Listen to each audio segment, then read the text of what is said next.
आहात आपल्या हक्काचं चॅनल, आपली बातमी आपलं चॅनल वन भारत। कल्याण डोंबिवली महापालिका क्षेत्रात गटई कामगारांच्या स्टॉलवर कारवाईची नोटीस बजावण्यात आल्याने आता महापालिकेच्या कारवाईवर प्रश्नचिन्ह उपस्थित झाले आहे। छोट्या व्यावसायिकांवर कारवाई होत असताना शहरातील बड्या अनधिकृत बांधकामांकडे मात्र दुर्लक्ष होत असल्याचा आरोप आई एकविरा महिला मंडळाने केला आहे। अनधिकृतपणे उभारण्यात आलेले hospital, paneer company, mobile tower तसेच लॉजिंग बोर्डिंगवरही कारवाई करावी अशी मागणी मंडळाच्या वतीने केडीएमसी आयुक्तांकडे करण्यात आली असल्याची माहिती संस्थापक अध्यक्षा सोनिक क्षीरसागर यांनी दिली आहे। प्रत्यक्षात आयुक्तांची भेट घेतली। आयुक्तांना जी आमची चर्मकाम समाज आम्ही बांधव आहोत, तर आमची गटई कामगार ही जी स्टॉल आहेत, आमची टपरी आहे, त्याच्यावरती महानगरपालिका नोटिसा पाठवते कारवाई करायला। तसंच माझ्या प्रभागामध्येच या विषयावरतीच माझ्या प्रभागामध्ये जनकल्याण हॉस्पिटल अनधिकृत घोषित केलंय महानगरपालिकेने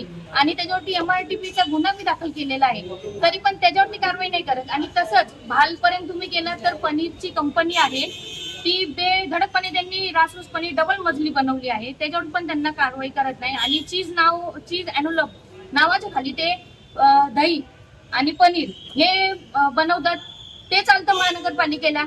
आणि तसंच माझ्याच प्रभागामध्ये लॉजिंग बोर्डिंग अनधिकृतपणे बांधलेला आहे, पॅडेज ब्लॉक केलेला आहे, त्याच्यानंतर ते टॉवर पण अनधिकृत बांधकाम त्यांनी केलेलं आहे बिंदास। आणि महिला पण आहेत, त्या तुम्हाला सांगतीलच त्यांच्या समस्या, पण महानगरपालिकेला ह्याच्यावरती कारवाई करायला वेळ आहे, आमच्या गरीबावरती अन्याय करायला वेळ आहे, पण हे जे बिंदासपणे रासरूसपणे बांधले ह्याच्यावरती कारवाई करायला महानगरपालिकेत टाइम नाही का?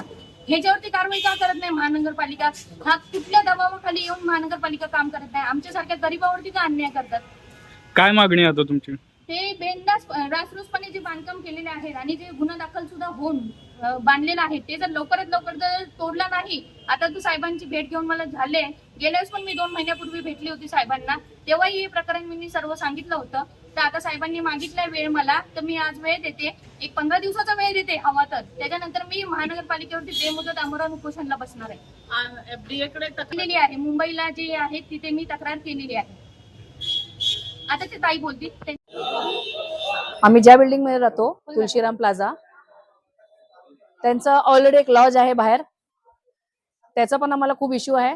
आणि आमच्या बिल्डिंग मध्ये तर एवढे मोठे प्रॉब्लेम त्यांनी क्रिएट केले की तो सोसायटी रजिस्ट्रेशन करत नाहीये, लिफ्ट चालू करून देत नाहीये, पाणीचा त्रास आहे, आणि खाली एंट्रन्सला चिखल वगैरे सगळं तो काही बनवून देत नाहीये। आणि बोलायला गेलं तर अंगावर येतो, मारतो। आम्ही बरेच वेळा प्रयत्न केला, अंगावर आलाय तो। मग शेवटी मला सोनीताईकडे यावं लागलं मदत घ्यायला, कारण की तो आम्ही बरेच प्रतिनिधीकडे गेलो, पण आम्हाला कुठूनही हे नाही झालं। शेवटी यांच्याकडे आलो, आणि तो एवढं पण बोलतो, तुम्हाला कोणाकडे जायचं तिथे जावं, तिथं माझी ओळख आहे, मी महापौरला माझ्या खिशात ठेवतो, असं ह्या वाक्यात तो मला बोललाय।